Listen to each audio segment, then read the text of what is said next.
Hello everyone, welcome to ET Studios, and today we're having a look at the new Space Engineers update that I didn't really see come out. I saw some public tests of it, and then it just happened to be updated. I didn't even notice the update, and it's really quite cool. These collision meshes that are no longer too big for the blocks, and it's really cool. So here's a little example of something I quickly put together, and usually before this update, you could not do this. You could not have a block on a piston right up against another block. And here is a piston with a rocket launcher that fit into this nice little gap over here that is now being pushed out and is now deployed and ready to fire forward. You could then retract it and hide your weapon away with some protection from enemy fire. So really, really cool, and we'll have a look at it now. It's not completely clang-free. This game is still not perfect, but it's a lot better.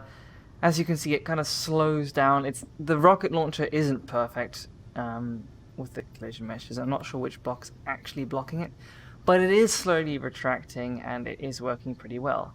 Something I found quite cool that we can have a look at is over here. So I actually forgot that I was mirroring while I was doing this, but essentially you can walk down your corridor, open the door, and there's your toilet, right? So you sit your engineer down, and then someone could play a nice little prank on you and reverse the piston that happens to be underneath your toilet, and you get thrown down 2 decks of your ship because well, someone didn't want you on that deck. It's really quite fun, and the fact that this fits inside the blocks is great. It's the first time we've been able to do large grid elevators without needing to mess around with small grids on rotors and all that, which is really quite difficult to do and was very clang-inducing. But essentially, if you place down a piston, that's not a piston, it's a rocket launcher, a piston, and then you have some blocks next to it,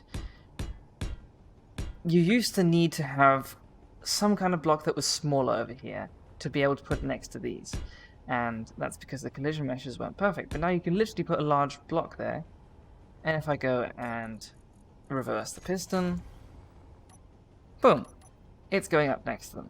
Like I said, this isn't completely clang-free. Some blocks don't like doing this at all. For example, I think one of the sliding doors don't like it too much. Let's have a look and see if we retract this piston again, what happens.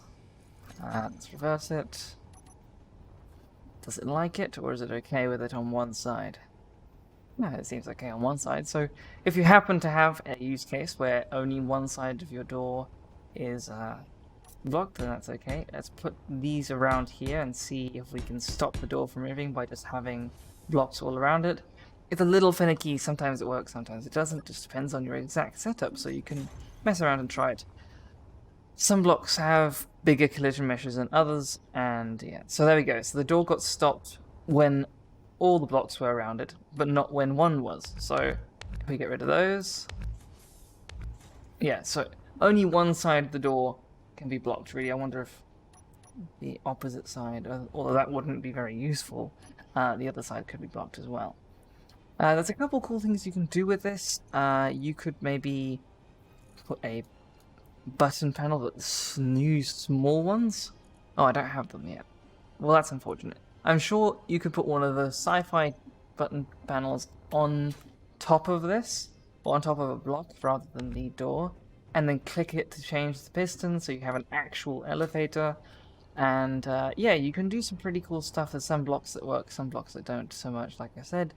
And I think it's really cool. This update is pretty awesome, and just brings up a whole lot of new opportunities. This also works with hinges, so if we grab thanks, Space Engineers.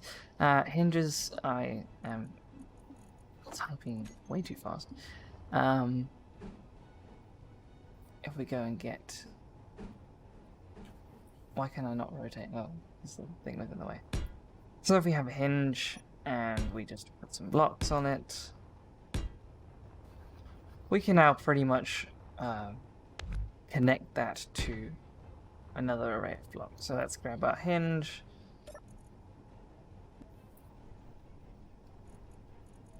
reverse. Well, let's give it some limits.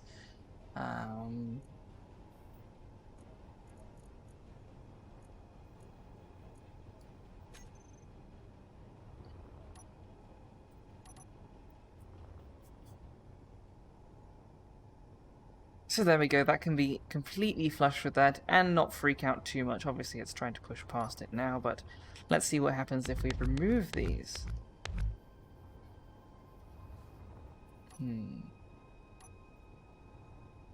Unless that's the end of the hinges thing, I think it is. Anyway, so yeah, I really think that this update is really cool, and I hope that you have some ideas. If you do, leave them in the comments below if you have some cool ideas for building something with this with these new features, or if you have any like tricks around like doing cool things with the fact that you can now put a block next to another block simply using a piston or a rotor or anything like that. Please let us know in the comments below.